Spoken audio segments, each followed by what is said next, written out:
G'day folks and welcome to Australian UFO Sightings official podcast. I'm your host Anthony Goodall and you're listening to Encounters Down Under.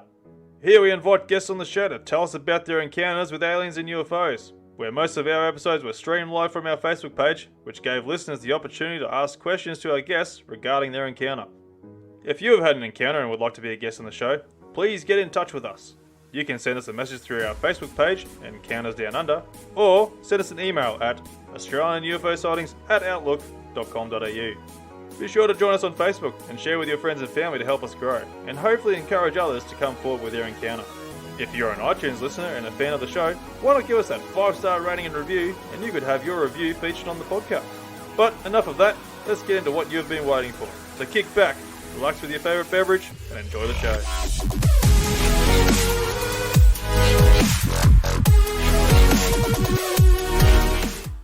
G'day folks and welcome back to another episode of Encounters Down Under. George Simpson, who is a UFO researcher, investigator and author of the newly released book Nothing on Radar, tells the story of one of Australia's greatest unsolved UFO mysteries about Fred Valentich, who was piloting a light aircraft and had an interaction with an unknown object and was never to be seen again. George also mentions a new development regarding the case which could help get a possible lead. So welcome to the show, George. So look, mate, welcome to the show. Nice. Hey, it's very. Look, thanks for the opportunity to talk about it. I've been thinking about this case for 44 years because it happened back when I was 20. So I'm now 64 years old. I was the same age as this pilot who took off from Rabbit Airport. Now he'd been for a joy flight with his dad. My dad took me on a joy flight at Moorabbin Airport when I was a kid, and Fred's dad took him on a joy flight, and he loved it so much he wanted to become a pilot. So I was quite happy not to become a pilot, but Fred decided that's what he wanted to do, and he went and joined the Air Cadets at the Sale base, and he got his training down there. He learned to fly, and they were very impressed with him to the point that they thought that he'd probably end up being a flight instructor for them because he was so enthusiastic and so good at flying and controlling the plane and stuff. But academically, he didn't quite make it to join the Air Force, which is what he wanted to do, but he didn't get into the Air Force. So he decided, I can still be a pilot. I'll just be a commercial pilot. And when I saw him, he was flying down straight towards the setting sun. And it was just late in the day. It was in October, 21st of October, 1978. And I saw the plane go past, and it was in the sunshine because it was up, a couple of thousand feet up in the air. So I saw it in the sun, although I was in shadow by then. Anyway, he disappeared over the tree line. And it was a really funny thing. Where we lived, we were very close to the airport. We saw planes and helicopters flying over all the time. We weren't very far from Moorabbin Airport. And it was nothing unusual to see a plane go past, but for some reason, a thought popped into my mind when I saw him go past, and the thought was, keep your eyes on that plane. Don't keep watching it. Don't let go of the side of that plane. It was just an unusual thought to pop into my mind. And the next day, there was news reports on the radio that a plane had gone missing over Bass Strait, and I was wondering, I wonder if that's the plane that I saw when I had that funny idea that I should have been watching that plane. It was impossible for me to have kept watching it. I didn't know where he was going, and he went behind the trees. They fly over and they're gone. That's it.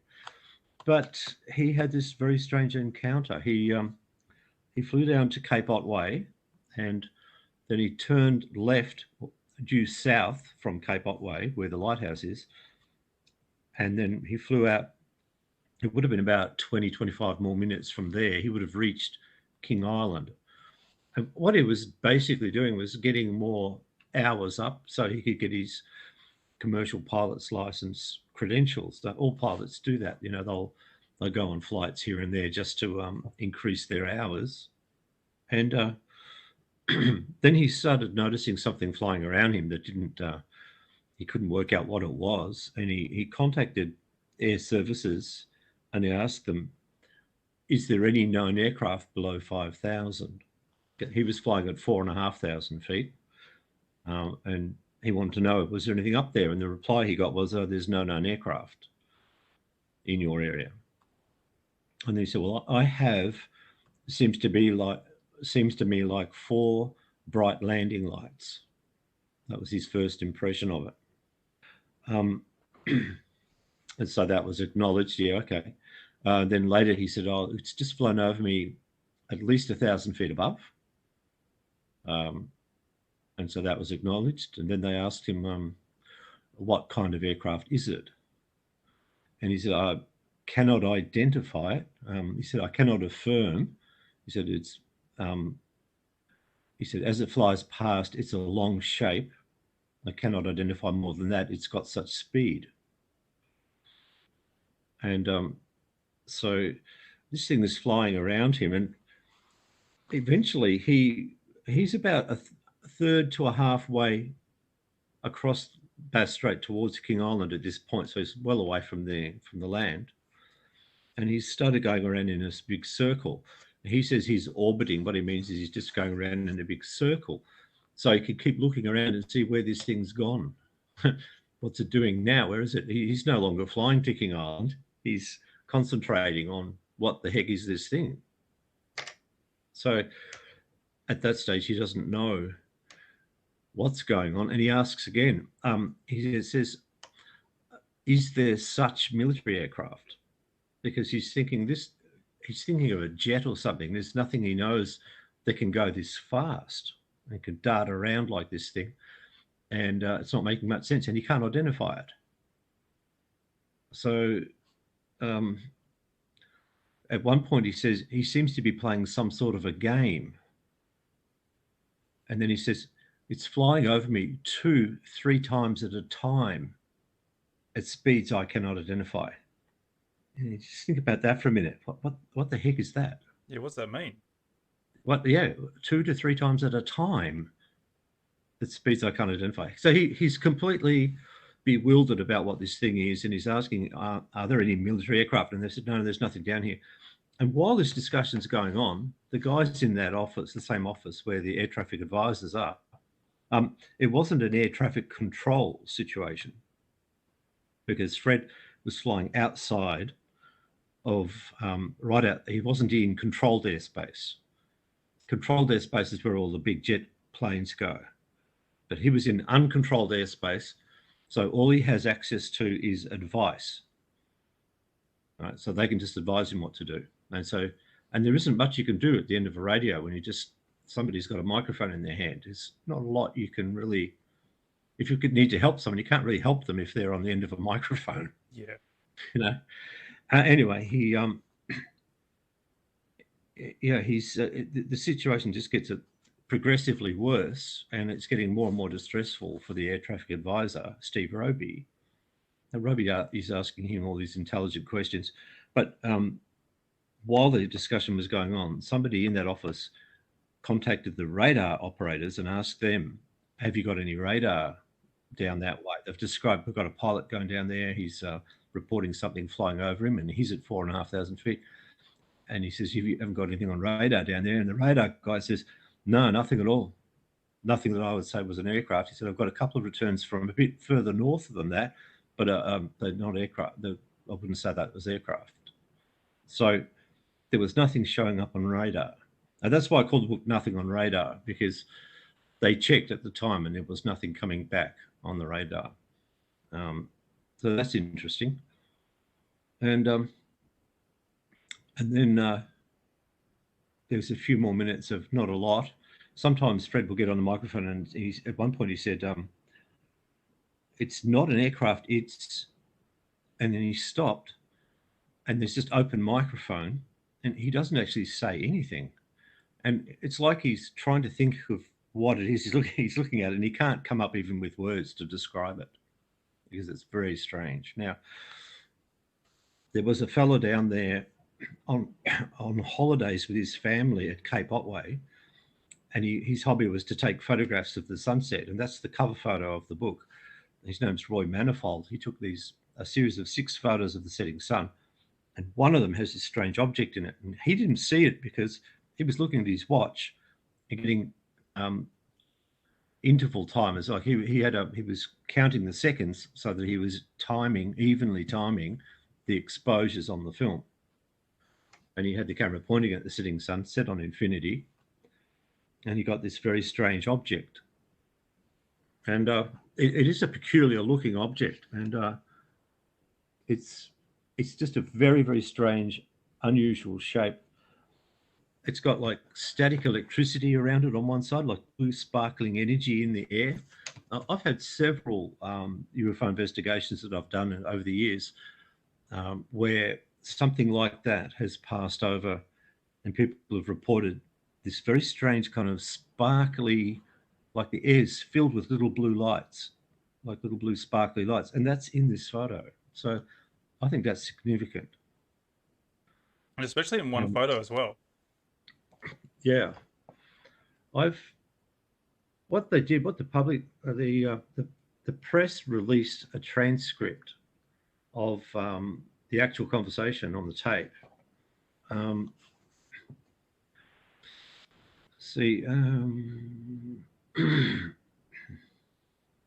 So at one point, let's see, Steve Roby, the air traffic advisor, has asked Fred, is it a large aircraft? Confirm. And he said, unknown due to the speed it's travelling. Is there any Air Force aircraft in the vicinity? And he says, no known aircraft in the vicinity. So it's approaching now, due west towards me. And he says, he seems to be playing some sort of a game. He's flying 2 to 3 times at a time at speeds I cannot identify. And then Steve asks him, well, what's your actual level? He says, well, my level is 4,500, 4500. And then Steve says, okay, and confirm you cannot identify the aircraft. And Fred says, yeah, affirmative. So then Steve says, okay, Roger, stand by. Well, there's not much more you can do, is there? So the air traffic advisor, Steve Roby, needs a bit more information. So he asks, can you describe this aircraft?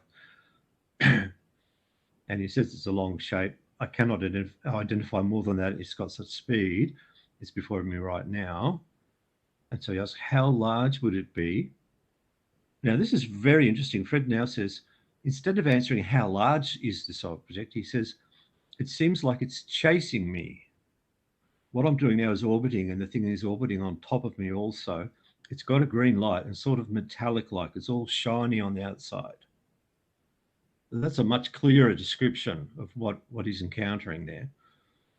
Then the microphone is open for about 5 seconds, and you just hear this kind of static noise, like kind of a staticky background sound. And then he says, just vanished. And then he asks, would you know what kind of aircraft I've got? Is there certain military aircraft? So it's about the third time he's said, are you sure there's no military aircraft around here? And then, so the aircraft traffic advisor, Steve, says, can you confirm the aircraft has vanished? He says, say again, is the aircraft still with you? Then he says, it's north. And because he's been orbiting, he's not sure where north is and south is. He's got to get his bearings. Yeah. Which is it's north, south, approaching from the southwest. And so that's acknowledged. And then he gets on almost immediately. He says, the engine is rough idling. I've got it set at 2324, and the thing is coughing. There's a lot of information in that. It's 23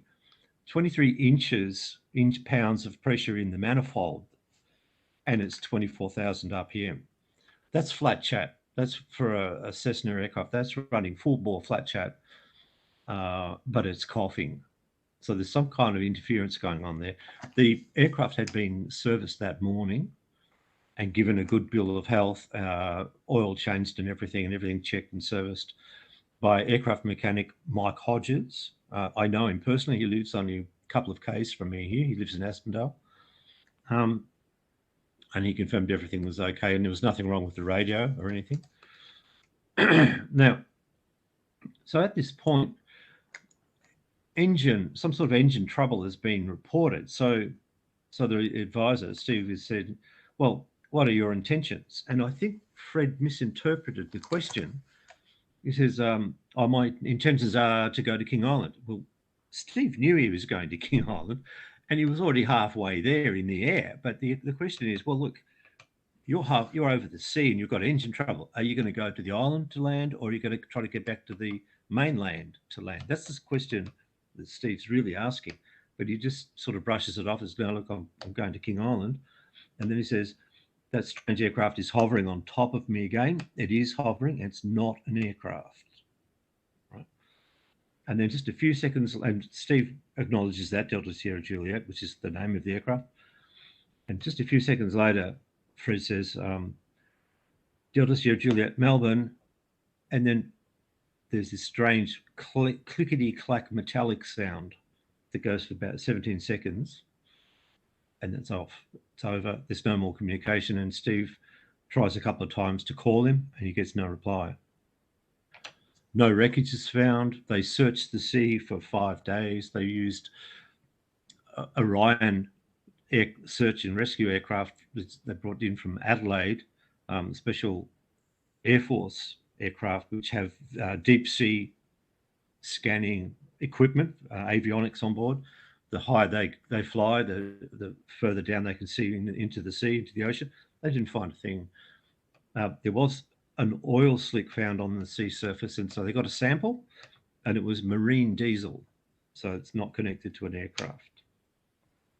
So, and then of course after that, the skeptics got involved. They said, "Oh yeah, look, he wasn't a very good pilot, or he was a bit of a UFO buff.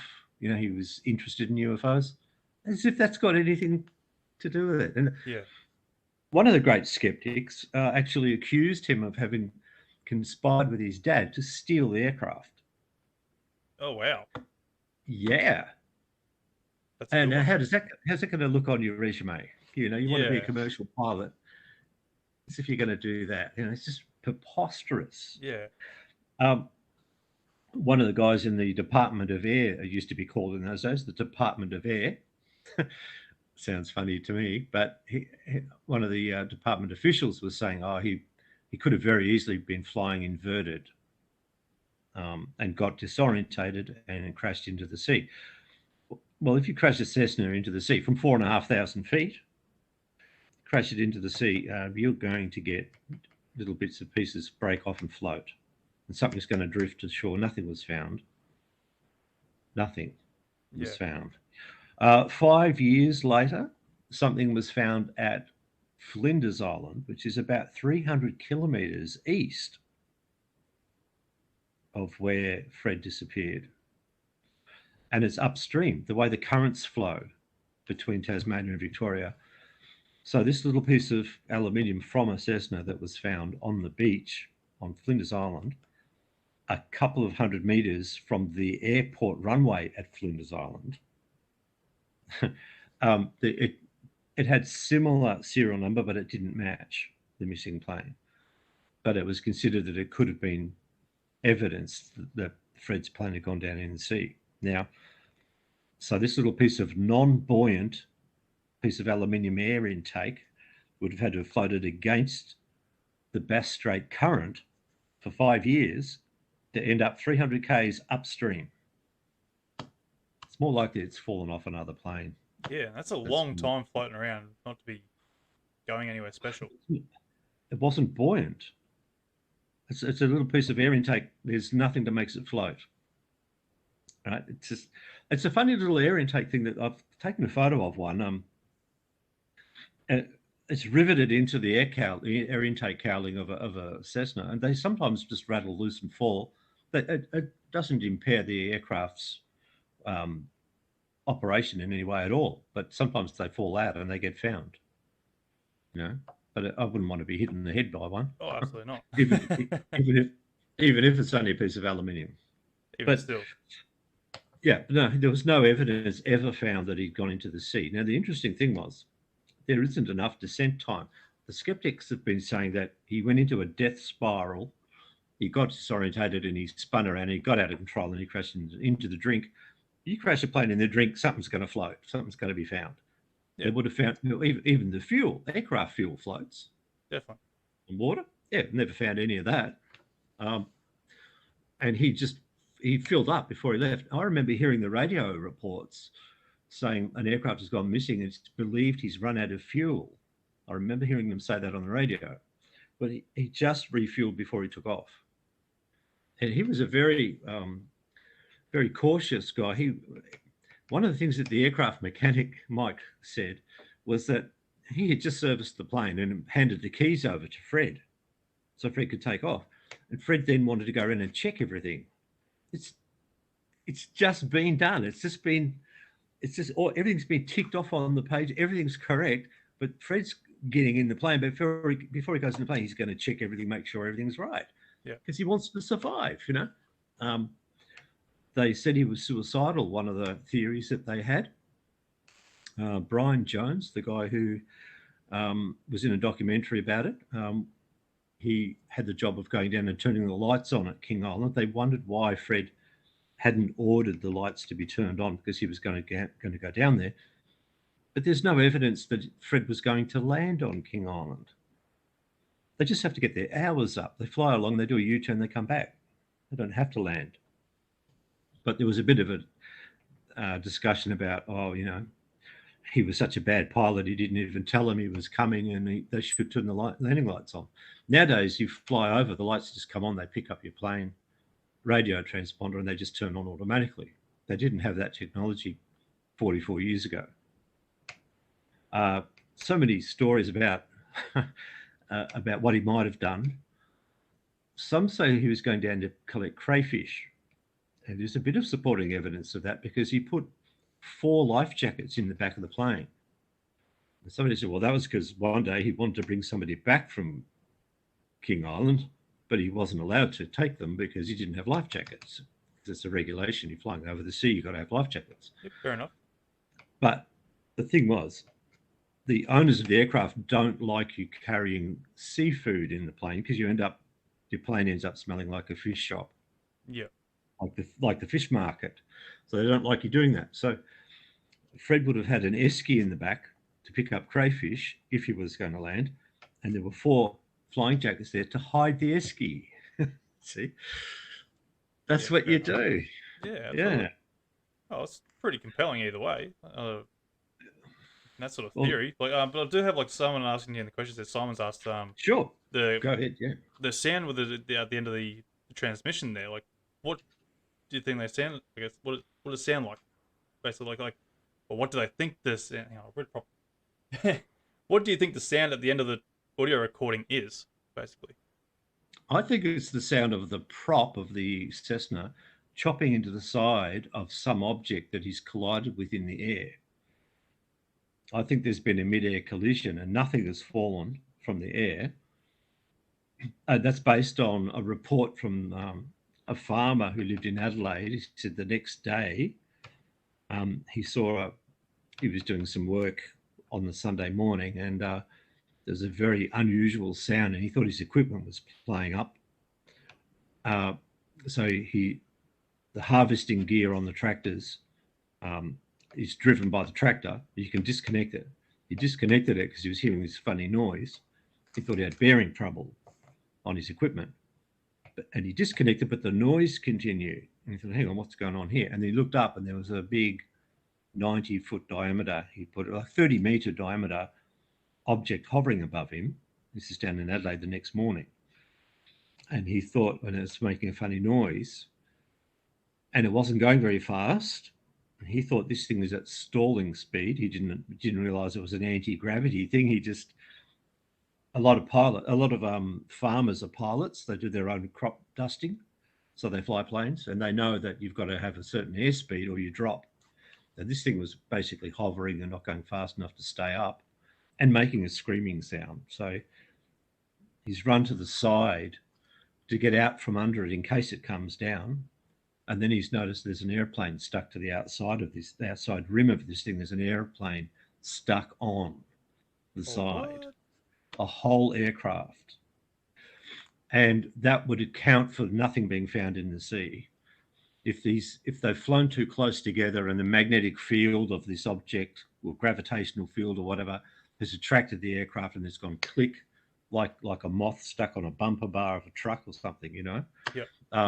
The occupants of the big flying disc wouldn't necessarily even be aware that that's the attachment has happened, but the prop would still be going at 4,500 RPM. Yeah. Yeah, and that's the chopping sound. I believe that's the chopping sound. Now the thing is, the pilot said, the farmer said, the plane stuck against the side. I made a mock-up model to illustrate what I think the farmer described. Right. So to give you an idea of what I think it would have looked like to Oh, the yeah, okay, farmer, yeah, I see it now, yep. right? Just go to your Then left a bit. There you go, yep.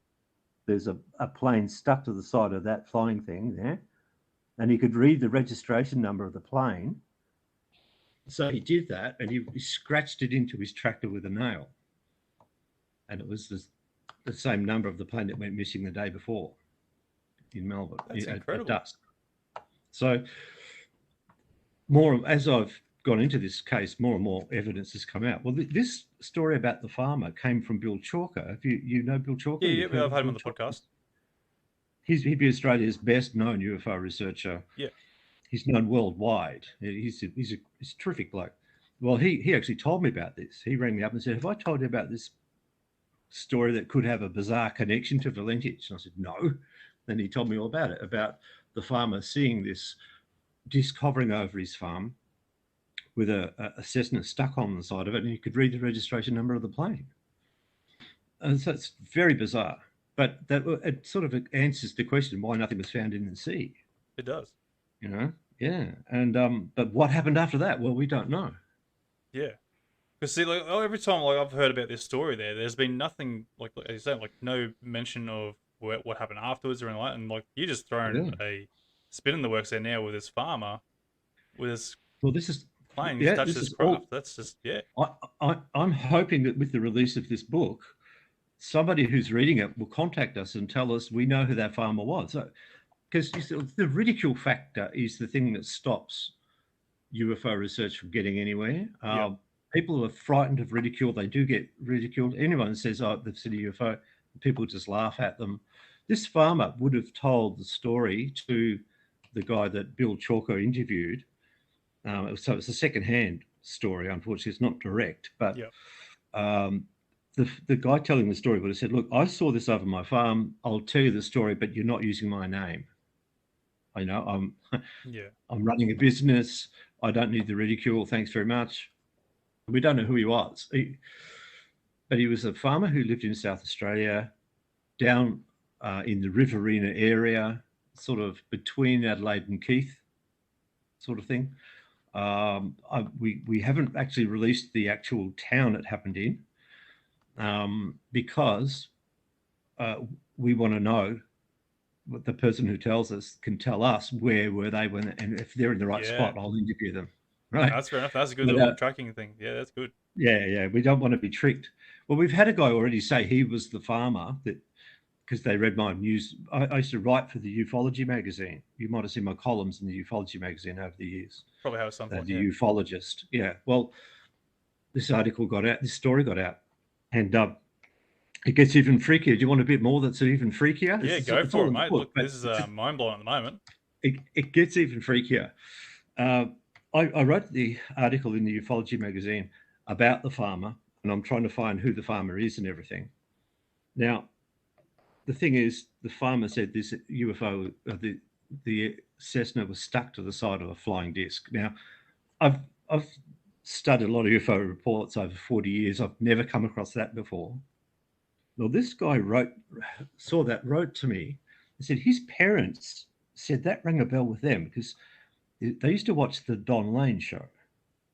And Don Lane used to have people that used to come on and talk about UFO cases quite regularly. There was one guy who was coming on regularly who used to do that.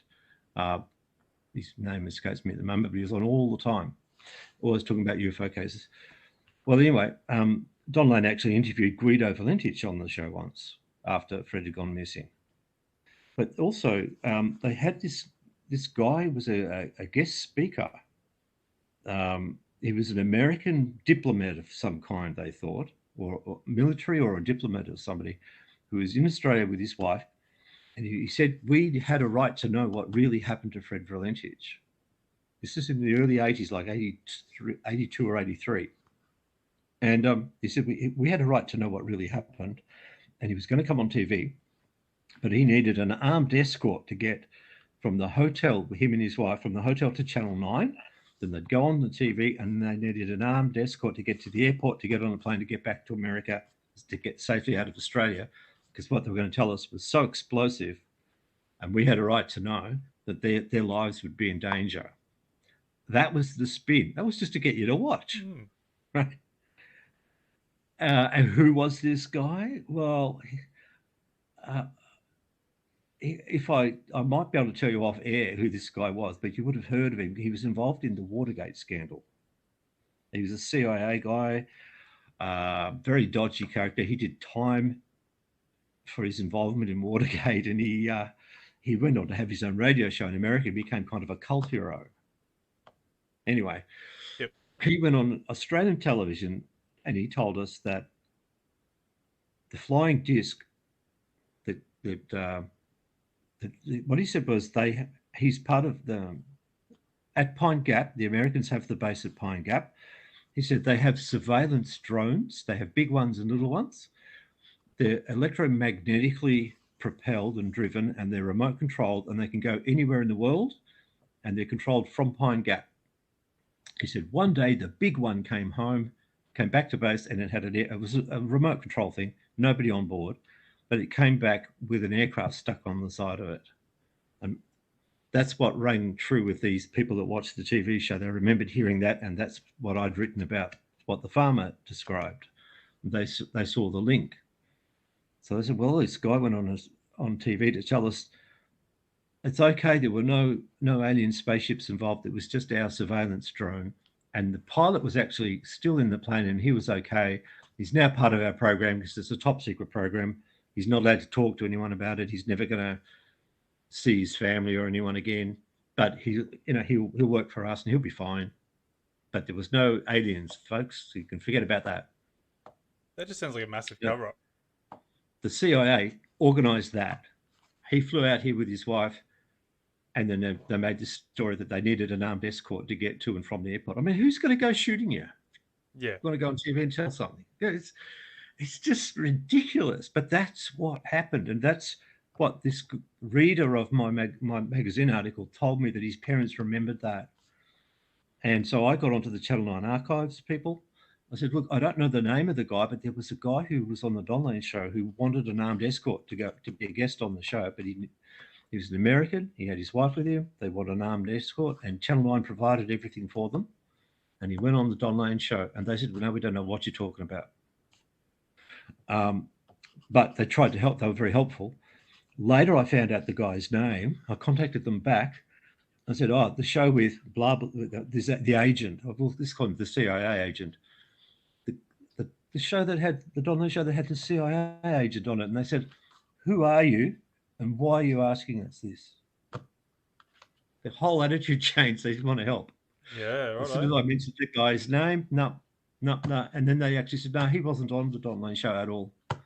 We think he was on Willisey. Maybe you'll have to contact the Willisey show.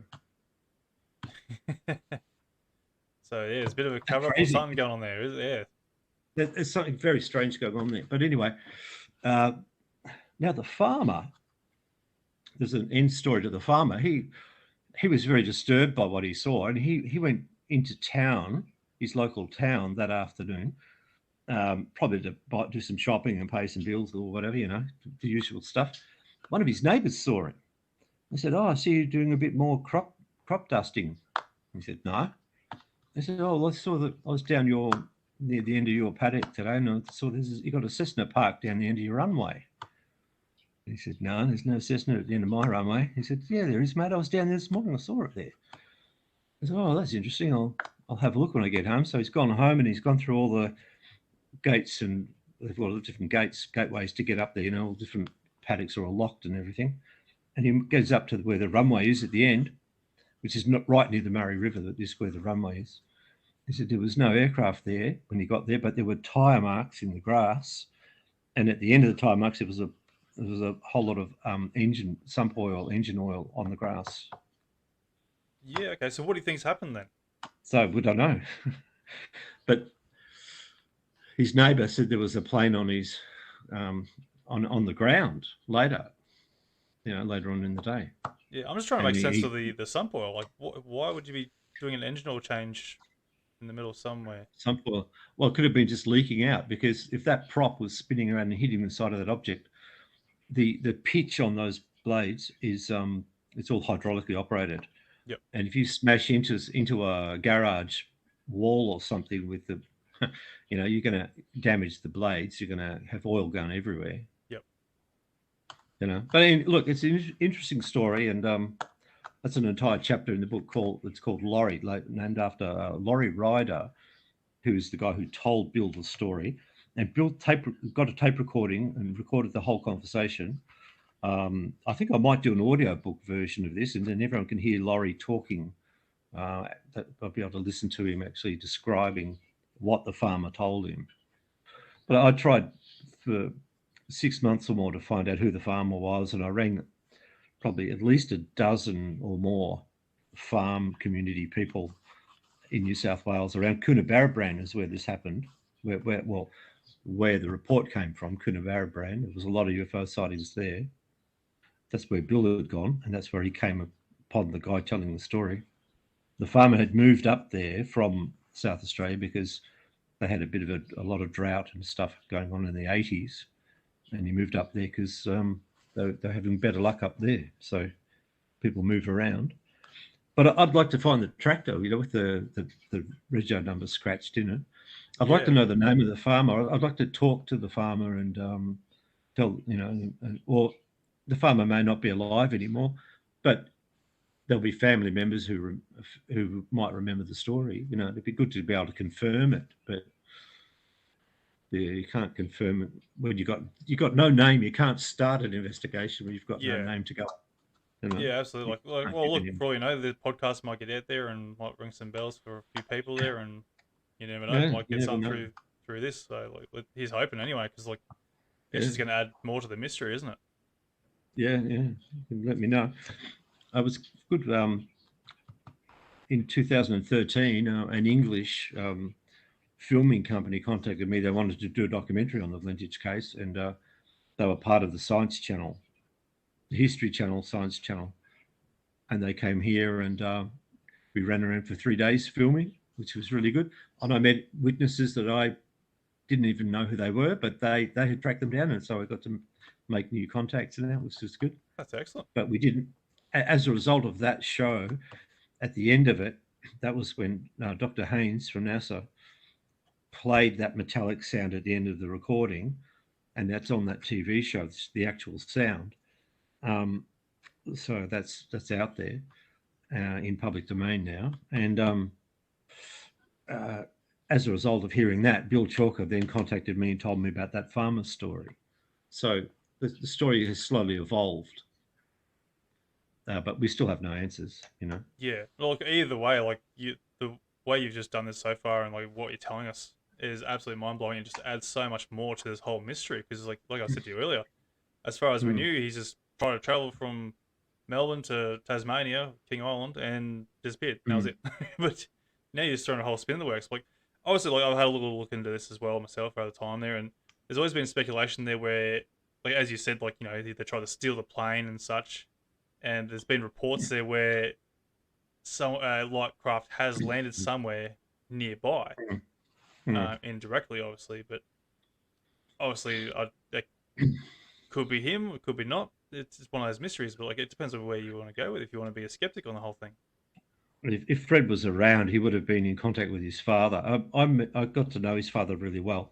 I started going to the UFO Society meetings, and Fred's father used to come along regularly. He was looking for answers. Never got the answers, but I got to know him pretty well. He was a really nice guy, and he came along to one of the meetings once with this metallic, the plaque, a memorial plaque to his son's disappearance. That's down at Cape Otway. There's a picture of that in the book too. And at the time, I remember wondering, I wonder why he's doing that. He's just trying to get closure. You can't have a funeral service when you don't have a body. You know, Yep. It's still an open case. Even now, it's not solved. It's still an open. It's an open verdict. It's missing, presumed dead is the only official position that the government can take on it. And it's a tragic case, but there's a lot of websites where people talk about this stuff, and they're really, really nasty. The things they say about Fred are just disgusting. And I'm just hoping that by writing this book, I can get rid of some of the negativity around there, give the guy a chance. I'm trying to support him, trying to bat for Fred, Yeah. because he's not around to support himself. I'll just tell you a bit about my conclusion page. I've just written a couple of things about some of the myths in that about the story. So he was not flying a routine cargo mission. Unsolved Mysteries. I know one of the early shows, one of the early documentaries said that Fred was on a routine cargo mission. In search of said that. Well, no, he wasn't on a routine cargo mission. He wasn't even a commercial pilot yet. I'm saying he did not stage his own disappearance. He was neither a drug user, dealer, or trafficker. He didn't even drink. They never planned, he and his father never planned or attempted to steal DSJ or any other aircraft. He was not suicidal or depressed. He never suffered from depression. One of the theories was that, he was depressed, so he crashed the plane. A spectacular suicide mission was what Brian Jones said. Well, no, he had a girlfriend. He just started going out with this girl. They'd gone dancing together. They'd won a dance competition somewhere. He was in love with his girlfriend. He went down to King Island. He wanted to come back. They were going to a party that night. He wasn't suicidal. Why would you be suicidal if you're in love? Yeah. He's on top of the world, basically. He's on top of the. Yeah. He was not spatially disorientated at any time while he was in contact with air services. According to Steve Raby, he didn't have any signs of spatial disorientation. When he got down to Cape Otway, it still wasn't dark. The sun had just set, but we get in Melbourne in October, late October, you've got very long twilight time periods. The sun it stays twilight for quite a long time. Yep. He was not flying upside down. If you fly a Cessna upside down, it fights you all the way. It's designed to be like a training aircraft. You can't tell looking at it, but the way it's designed, it'll automatically come back up the right way. It fights you if you want to remain inverted. It fights you all the way because it's got a dihedral arrangement in the geometry of the wings. So the body hangs a tiny bit lower than the wingtips, so it'll always try to self-correct. Yep. I've flown a light plane there, and then same effects there. They said, look, you can basically just let go of the controls, and the thing will just basically stay level. So yeah, and also if you were flying inverted, everything falls up to the roof. You're hanging by the seatbelt. You're gonna know. You know you're upside down. Yeah, well, he wasn't doing that. He was flying the plane one-handed, holding the microphone, talking to air services, flying the plane with one hand. He had no time to be doing upside down tricks. Yeah, he wasn't doing that. He was no more of a UFO enthusiast than any other moviegoer of 1978. That was the year Close Encounters of the Third Kind came out. And according to the guys who wrote the book, The Devil's Meridian, that was the last movie Fred saw. But I haven't been able to confirm that, but that's what they said in their book, so I've noted that in my book. But everybody was talking about UFOs in 1978 because it was a Spielberg movie that showed families going out into the street to watch the UFOs go again tonight, because there was so much going on in America that didn't get into the news here, but it was in the movie, So he wasn't a UFO nutter, like they make out. He didn't necessarily plan to land on King Island. He didn't use the word UFO or flying saucer or anything like that to describe what he was seeing. There was no evidence that it ever went in the water. Nothing was found. The skeptics' theories don't make any sense. And that photo that Roy Manifold took, which is on the cover of the book, was taken just minutes before Fred flew in that area. and it's unaltered. You can see the grain of the film in this. Um, Roy thought that they'd mucked up his photos, the photo lab, and so he took the negative to Kodak, which was Australia's Kodak headquarters were in Coburg in those days, and he went there, showed them the negative. They looked at it under a microscope. They said, "There's nothing wrong with the film emulsion. This is something that you've captured on film. It's just showing you what was out there. Can we have the negative?" What And he they said, "Oh wanted. no." Yeah, he's no, I thought, for further study. He said, "No, I'll take my negative back, thanks." Glad he did. Yeah, Glad he kept it. Otherwise, this would be gone. This photo would be lost. that's right. You know. Yeah. So what else can I say about that? I don't think we can blame Fred for his own disappearance, and too many negative things have been said about him anyway. And look, I think anybody flying a plane in those circumstances at that point, at that time, would have had the same outcome. You know, so I'm in support of the guy that he was a sensible, intelligent guy. I mean, I was the same age as him. I didn't have a pilot's license in those days. I have no intention of becoming a pilot. But that's what he did, and he was good at what he did. He was good at flying the plane. When he took his girlfriend up on the plane, he did some acrobatics with her on board, which is a bit scary. Was he trying to make her throw up or something? You know, it's I don't know. He knew how to handle the plane, so he wasn't a novice. There are more experienced people, or were more experienced pilots than him, but he knew what he was doing, and he merely reported what was happening, yeah, and was never found. It's a shame because it just adds to the mystery, doesn't it? It's Yeah. so much to it. People have been wanting to make a movie about it, but it's a very short story. It'd be a very short movie. You know, guy gets in a plane, takes off. See you later. Never see him again. End of story. It's not a very long story, but look, it's not a good story for the family. It's a long story for the family. I've met Frederick's grandmother is still alive. Oh wow! She's about 95 or something. His nonna is still alive. Yeah, I met her. I met his mother and his father. He's one of his sisters and his brother. And you know, for them, this is just an ongoing unsolved mystery for them. It's a tragedy for them, and they have no closure. They still have no closure. And unfortunately, the father of the pilot died in about 2000, and he went to his grave never knowing, never having an answer, not knowing what happened. Shame. This is one of the things I was going to ask was like, how's the family been coping over these years with like all this speculation, that sort of stuff? Like, how have they dealt with it over the years? Yeah, well, look, it's amazing that they have been able to deal with it because they used to get phone calls in the middle of the night from overseas. People just wanted to talk to them about UFO cases. You'd take your phone off the hook, wouldn't you? Yeah. At night, yeah, it's they just want to get on with their lives. They don't want any more documentaries made. They don't want any films made.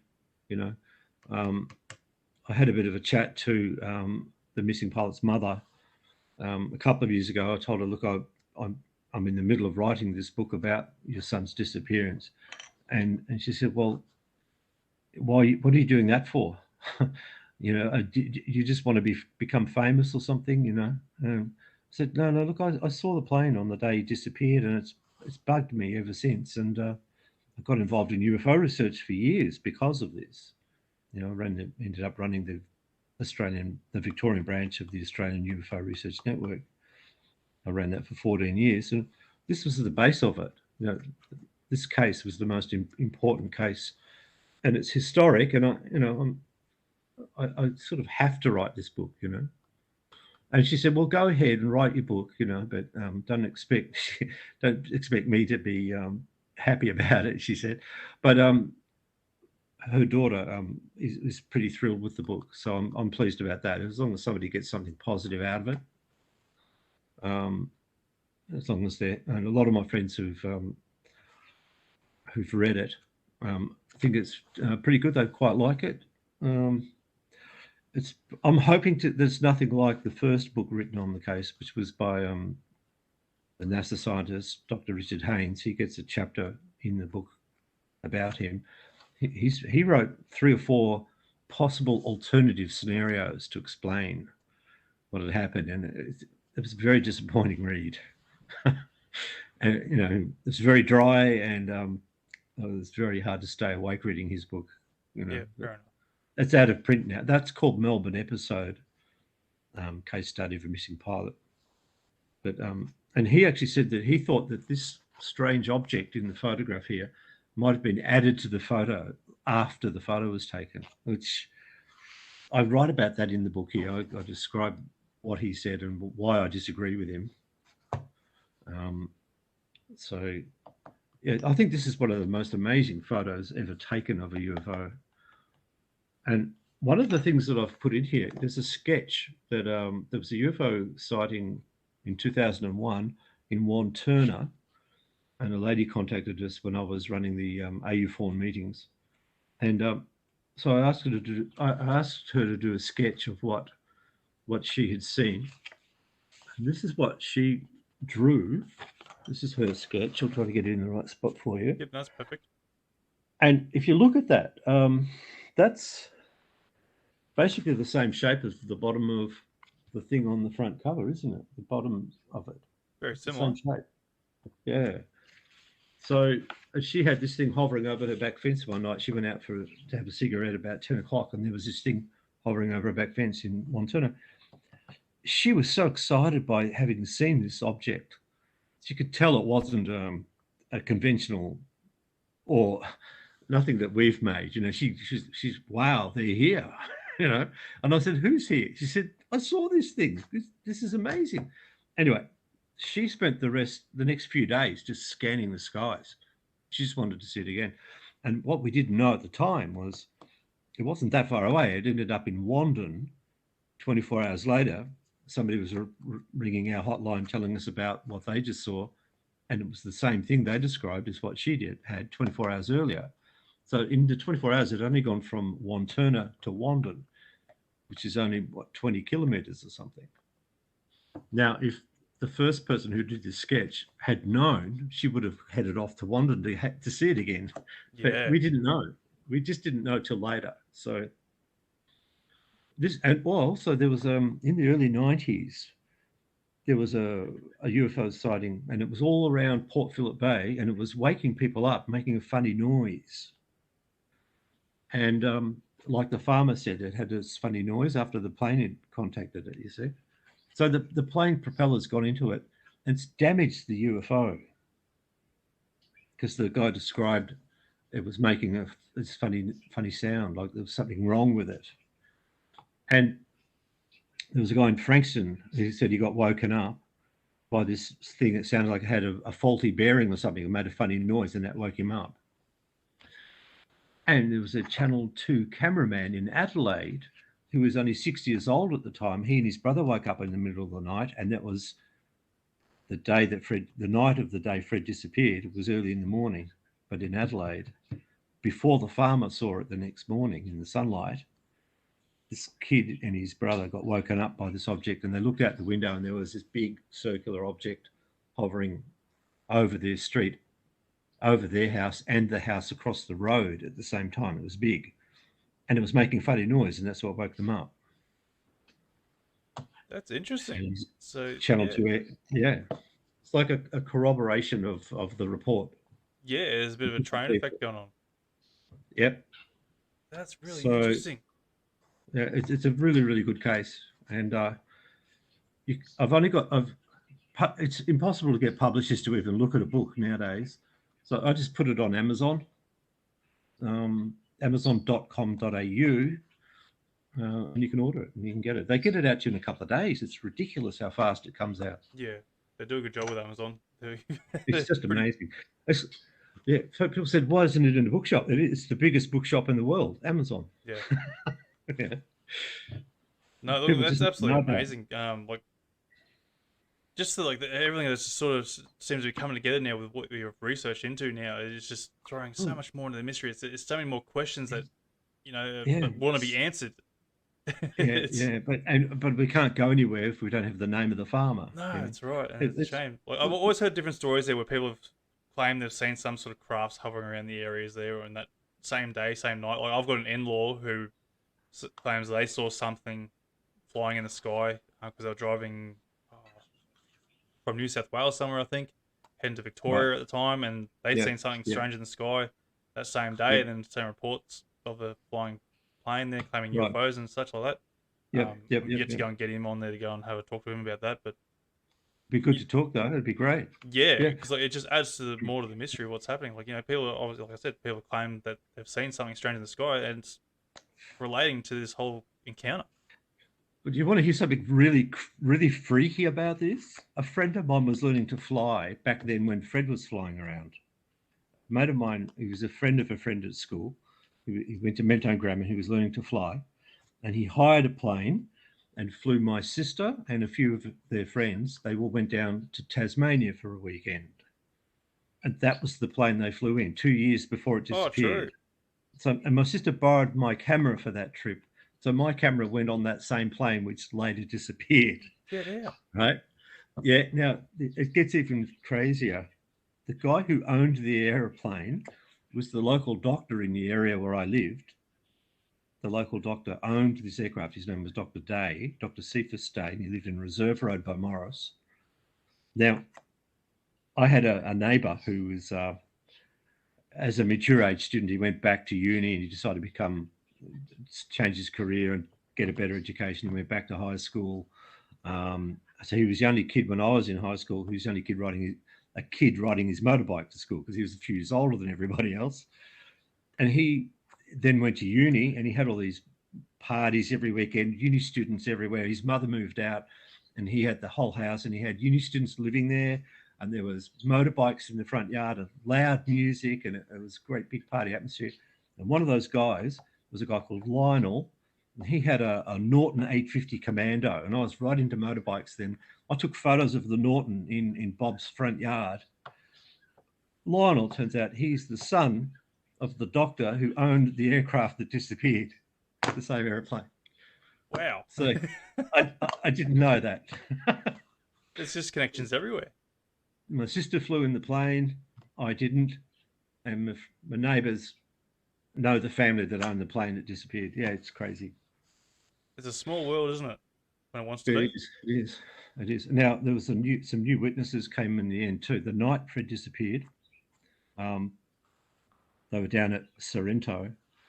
They owned a holiday house at Sorrento, and they saw this weird object darting around over Cape Otway from Sorrento, because you're just looking straight across the ocean. You can see, if you had binoculars, you could probably see King Island. Apart from the curvature of the Earth, you might have to get up a bit higher to see it, but they could see the entire flight path that Fred took from Sorrento back beach. And they noticed this thing flying around. Now, he had a new girlfriend and he took her up to this lookout so they could spend a little bit of time alone, a little bit of romantic time alone.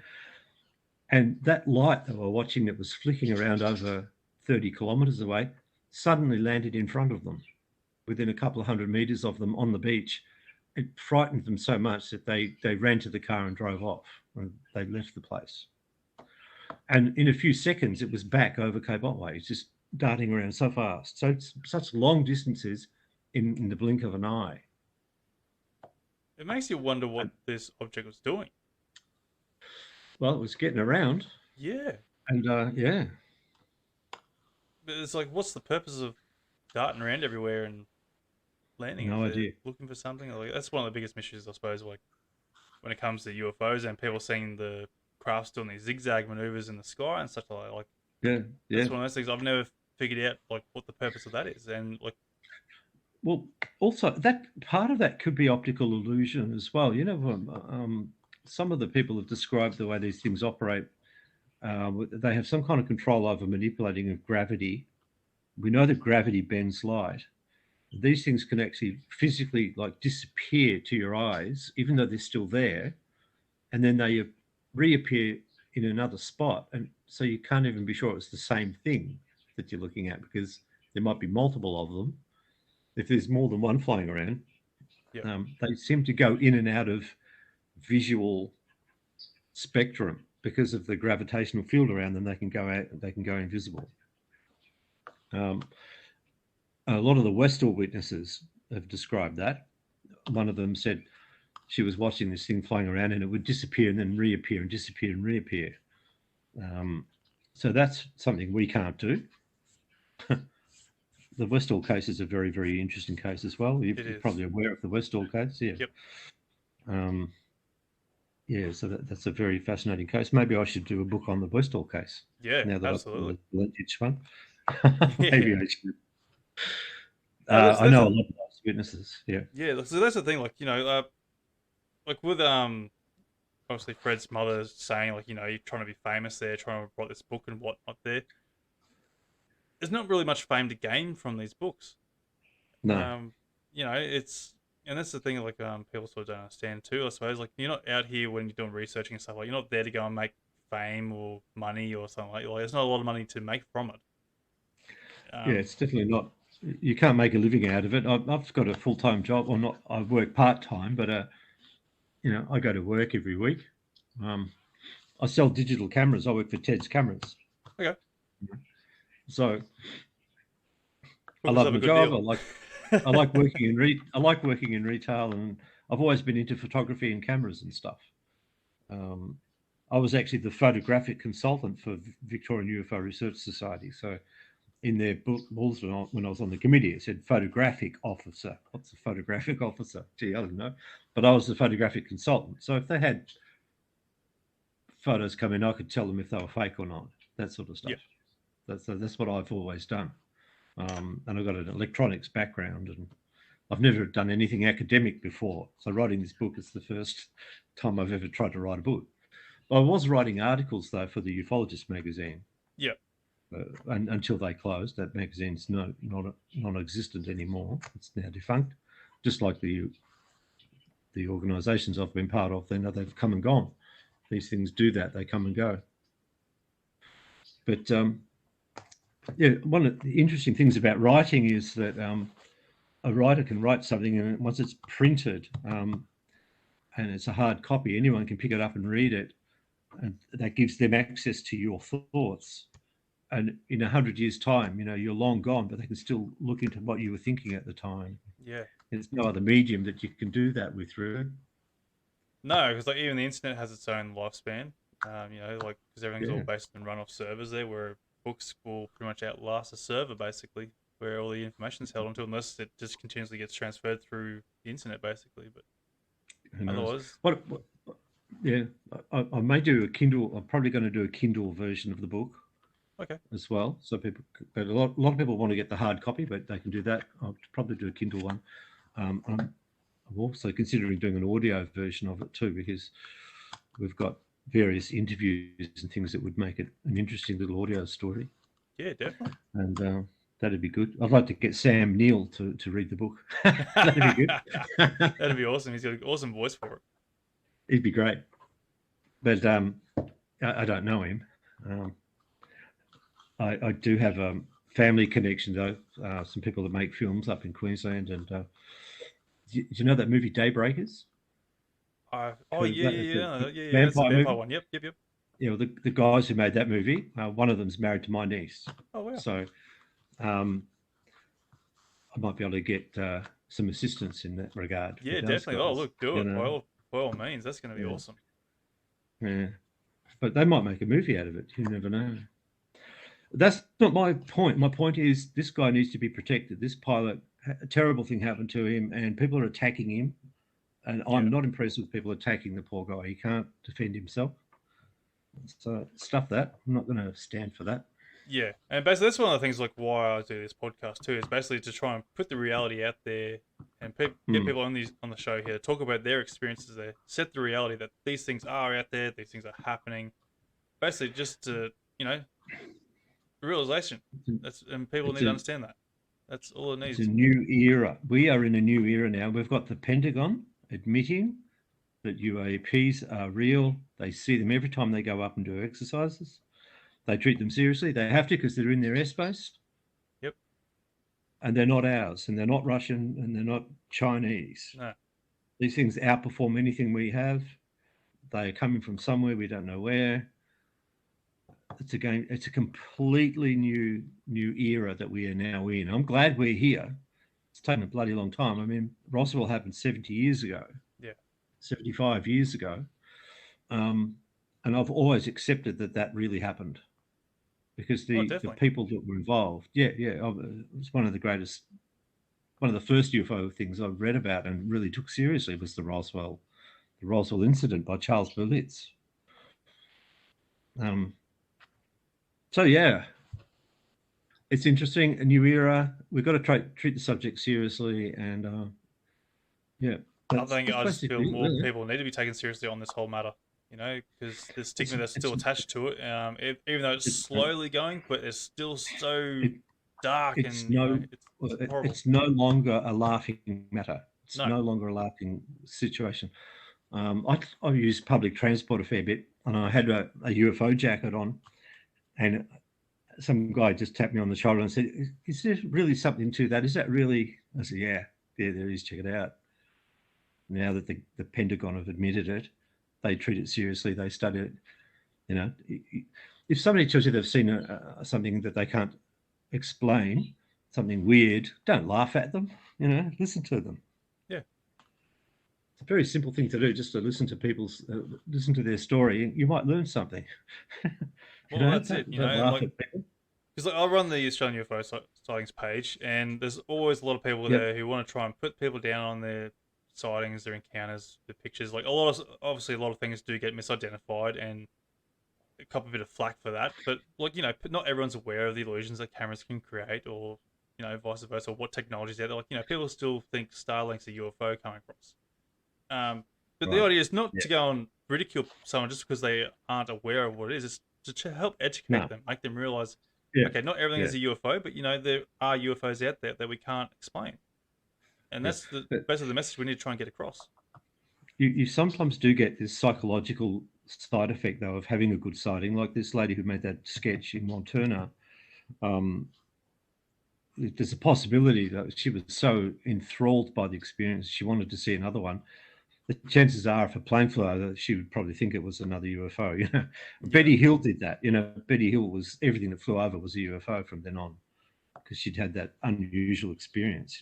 The Betty and Bunny Hill case. Yeah, the classic cases are amazing. Some of the UFO cases over the years have been fascinating. But the Roswell, Betty and Bunny Hill, that was the first abduction case that was ever reported. Yep, and it was handled correctly. But by a psychiatrist. There's not much you can ridicule there. The Lonnie Zamora case, very, very serious, interesting case. The thing flew off against the wind. So, and the official explanation was it was a balloon. Good luck with that. And the David Fravor case, this TikTok thing, David Fravor, fascinating stuff. I support Bob Lazar. I believe he's telling the truth. All these people that say Bob Lazar's lying, there's something wrong with the people that say he's lying. If he was lying, he wouldn't be avoiding the public like he does. He just wants to get on with his life and be a scientist, But what you can learn from what he says is fascinating. I can't understand why Stan Friedman attacked Lazar so much. Stan Friedman had something wrong with him. But look, I was in email contact with Stanton Friedman for probably 30 years. And about 2 years ago, the last thing I posted to Stanton Friedman was, "Hey, Stan, it's time to stop being a jerk to Bob Lazar. He is telling the truth. You've got to stop doing this." And he never replied to me. And then I heard that he died a month or two after that. But he was being a jerk. He wasn't opening his eye. He wouldn't let himself. It was sour grapes. He was really pissed off that he wasn't part of the program that Bob Lazar was, and he never got over that. Just the fact that he couldn't find Bob's educational credentials. Bob was involved in some really, really dodgy, top secret government project that even now he won't talk about it because it was basically the government was doing something illegal and they were getting Bob to help them. And so he couldn't talk about it. And so they had to get rid of all of his records because they might have to get rid of him too. Yeah. It was that serious. You couldn't, I don't know why, but Friedman just could not get his head around that.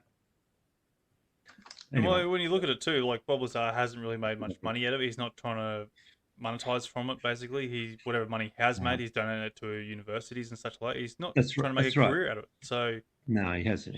No, he runs United Nuclear. Yeah, anyone who wants to be credible won't try to monetize out of something like that. No, that's right. That's right. I did buy he's written a biography and I've read it and it's great. It's fantastic. And that new documentary about him that was done by Jamie Corbell, wasn't it? Yeah, Jeremy Corbell. Yep. Jeremy Corbell. Fantastic documentary with the fireflies and everything in it. You would have seen it. Brilliant, great. With his the bicycle with the jet engine on it. Oh yeah, how's that ingenuity? It's amazing. You don't rev it up. I don't want you to blow the engine up. It's $5,000. If you break my engine. Yeah. Hilarious. No. Look. And he's got his own. He's making his own particle accelerator at home, just like all scientists do. Yeah. His own particle accelerator. Like a boy genius, basically. That guy. What a character. But yeah, look, there's so much out there that being covered up over the years, and obviously there's been a lot of things that have been covered up, falsified. Try and misidentify. Got whistleblowers going to be coming out there telling the truth of stuff that they have been covering up in the years. So they're claiming anyway. And was it recently they're going to be starting getting a amenity? Is that the right amnesty? Is that the right word for it? I think. Amnesty. Amnesty. That's the one. They're going to be getting that. Yeah. So where they can't be crucified. They can't be prosecuted. They can't be prosecuted if they release. Well, that was part of the Stephen Greer's disclosure project. He got a lawyer involved, and he said they were illegally forced and coerced into silence. And so, because that's illegal, they are under no legal bounds to remain silent. Yeah, I'm not really sure on that legally. Because with there is something in there when they're in their oath when they do join into the secret services or whatever they're into, that they basically have to lie to not expose the truth. There is something there. Like obviously, you're not going to go and blurt out and tell the truth. They're going, oh yeah, we've got these nukes we're going to go and send over here, or that sort of stuff. They're not going to tell you about it. If someone asks questions, they're going to lie about it. So it's under their oath, I find, and it's not really illegal in that sense. I don't feel. Yeah, well, they've found some kind of a loophole where the people that got up and spoke at that disclosure conference in 2001, they had legal immunity from prosecution because the way that they were sworn to secrecy was done illegally. And that sort of cancelled out the contract. Yeah, okay. But that's how it was put. Yeah. So very interesting stuff. Yeah. Look, it is a new era. It's good to be in a new era where the stuff is coming out, and I'm happy about it. It's good. Yeah. Look, honestly, I hope that whatever Greer did find that loophole and that sort of stuff, and it does actually work in our favour, because obviously we want this information out there. We want the truth out there. That's what we've been fighting it for all these years, to try and get this information. And of course, people who have been having these experiences there, we're going to have some sort of redemption on them, where they're going to be no longer classed as a crazy person on drugs or whatever. It's fantastic. It's a good thing. Yeah. All these skeptics keep on saying, eyewitness testimony is not very reliable. I disagree with that. It's one of the tenets of law, is that if somebody sees somebody doing something, that they can be prosecuted. Yeah. So eyewitness testimony, I think people are very reliable describing what they see. They're very good. I think people are very good at describing and recognizing something that's not the usual when they see it. So anyway, look, we want to find out who the farmer was. All right, so Bring that on. we need to find out who the farmer was who saw that object, and that'd be really interesting to find out. Yeah, definitely. Well, look, Been mate. good talking to you, Anthony. Yeah, no, it's been absolutely great, mate. And yeah, we've punched out nearly an hour and a half there. So, mate, we could have kept going on for hours with this sort of stuff and just gone through like a whole coverage of stuff there. But look, we've got made the main focus here on Fred Valentich. Valentich. Valentich, that's what it's in. Yep. We can't get his name right for some reason. But look, the Americans call him Valentich. It's not tick, it's titch. Valentich. There you go. Valentich. I was trying to get that right. Yeah. Look, mate. Look, again, look, mate. If are you open to people coming and contacting you in regards to their encounters still, if you're sort of researching into sort of stuff? And obviously, if someone does find this farmer, how do they want to contact you, basically? Oh yeah. Look, how would you contact me? Facebook's probably the best. Oh, look, my email address. I can give you my email. I guess. I'll throw that into the show notes there. Yeah, it's just send it through to through my messenger there, mate, and I'll put it to the show notes there, and people can just go and get you from there. Yeah. Okay, you can put it on there. Good stuff. Yeah, that's the best way. Just email me. Yeah. Yep. No worries. No, that's awesome. You still doing it, like you researching stuff like that, obviously, your investigations and whatnot? Well, it's something once you start, you can't really stop. Yeah.